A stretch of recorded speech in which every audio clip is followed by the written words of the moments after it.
موتشم نے 3 زیادہ گنا درجے زیادہ ماں کو عطا کیے ہیں، لیکن میں یہ بھی کہنا چاہتا ہوں، میں چستے میں کہتا ہوں میرے ناخواں بھائیوں، میرے خطیب بھائیوں، ذرا اس باپ کی بھی بات کیا کرو، چونکہ آج کا بوڑھا یہ سمجھ رہا ہے، اولاد یہ سمجھ رہی ہے کہ شاید صرف ماں کے حق ہے، باپ کے کوئی حق نہیں ہے، لہذا باپ بوڑھا، آج کا باپ ارے کہیں تندور پہ بیٹھ کر روٹی لگانے والے کے ساتھ باتیں کر کے اپنا وقت گزار رہا ہے، کہیں کا بوڑھا ارے حجام کی دکان پہ بیٹھ کے اپنا وقت سرو کر رہا ہے، کہیں کا بوڑھا کسی دکاندار سے بیٹھ کے اپنا وقت گزار رہا ہے، نہ ارے اس بڑھاپے کی عمر میں اسے دکاندار کے پاس، اسے حجام کے پاس، اسے تندور والے کے پاس نہیں، بلکہ وہ بستر پہ سرانے بیٹھا ہو، پاؤں میں بچہ بیٹھا ہو، تاکہ پتا چلے یہ سرانے بیٹھا اس کا کعبہ ہے، اور یہ جو پاؤں میں بیٹھا ہے یہ اس کا بیٹا ہے، اور یہ مقام میں اور آپ نہیں دے رہے، بلکہ باپ کو قبلہ کا مقام، باپ کو کعبے کا مقام، باپ کو جنت کے دروازے کا مقام میں نہیں، محمد رسول اللہ خود آپ سے کہہ دیں سبحان اللہ۔ میرے آقا ارشاد فرماتے ہیں، فرمایا الوالد اوسط ابواب الجنہ، توجہ، میرے آقا فرماتے ہیں باپ جنت کا مین دروازہ ہے، ارے ذرا غور کیجئے، باپ ہے جنت کا مین دروازہ، باپ ہے جنت کا مین دروازہ، یہ وہی نبی ہے جو فرما رہے ہیں کہ جنت ماں کے قدموں کے نیچے، جو جنت ماں کے قدموں کے نیچے جس نبی نے رکھی ہے، وہی نبی جنت کا دروازہ مین باپ کو کہہ رہا ہے، بتانا نبی یہ چاہ رہے ہیں کہ امتی جنت میں تب جائے گا جب ایک ہاتھ ماں کے قدموں پہ ہوگا، دوسرا ہاتھ جنت تب ملے گی، توجہ محبت سے کہہ دو سبحان اللہ۔ اور باب اسی وقت ذرا سنیے، حدیث بات سنیے، باپ کا مقام کیا ہے، سنیے ذرا میرے رسول محتشم نے فرمایا، اور یہ ماں اور باپ ویسے تو یہ وہ عظیم نعمتیں ہیں، اس سے پہلے میں آپ کو ایک حدیث سنا کے پھر میں اس کی طرف آتا ہوں، میرے آقا علیہ السلام ابو سعید روایت کرتے ہیں، آپ فرماتے ہیں اللہ کے رسول صلی اللہ علیہ وسلم نے فرمایا جب تمہارے والدین دونوں میں سے کوئی جب وہ مار جائیں تو اولاد پہ پہلا حق یہ ہے کہ وہ ان کی نماز جنازہ پڑھیں، پہلا کیا کریں ان کی،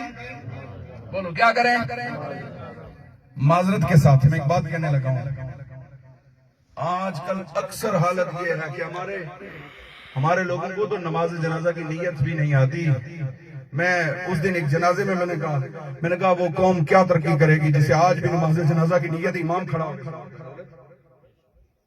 کیا بحثیت مسلمان ہم پہ یہ چیزیں سیکھنا فرض نہیں ہے؟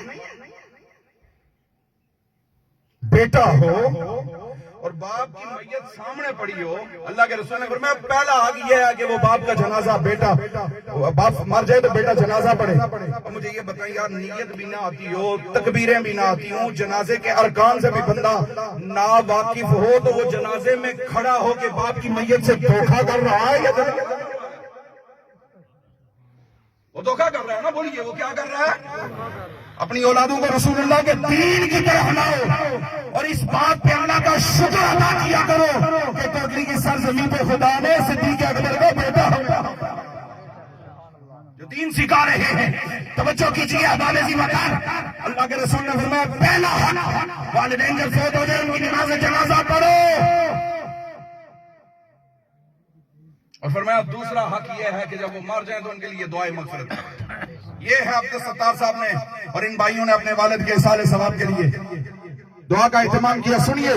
میرے رسول نے فرمایا دوسرا حق یہ ہے اولاد پہ کہ جب والدین فوت ہو جائے تو ان کے لیے دعائے مغفرت کرو۔ میں ایک جگہ پہ گیا تو ایک بچہ، ایک نوجوان میلا کہنے لگا حافظ صاحب بڑی شرمندگی ہے، ایک بات کرنا چاہتا ہوں۔ میں نے کہا کریں جی۔ کہنے لگا ہر روز امی جی کی قبر پہ تو جاتا ہوں لیکن حافظ صاحب کچھ پڑھ نہیں سکتا۔ میں نے کہا یار کیوں نہیں پڑھ سکتے ہو، کیا ہے زبان میں لکنت ہے؟ کہنے لگا نہیں۔ میں نے کہا پھر کیا مسئلہ ہے؟ کہنے لگا میں تو کچھ پڑھا بھی نہیں ہوں، میں کچھ نہیں پڑھ سکتا۔ میں نے کہا بابا کیوں؟ کہنے لگا جی بس کچھ نہ پڑھ سکنے کی وجہ سے میں جاتا ضرور ہوں لیکن امی کی قبر پہ ویسے کھڑا ہو گیا، میرے رونگٹے کھڑے ہو گئے کہ رسول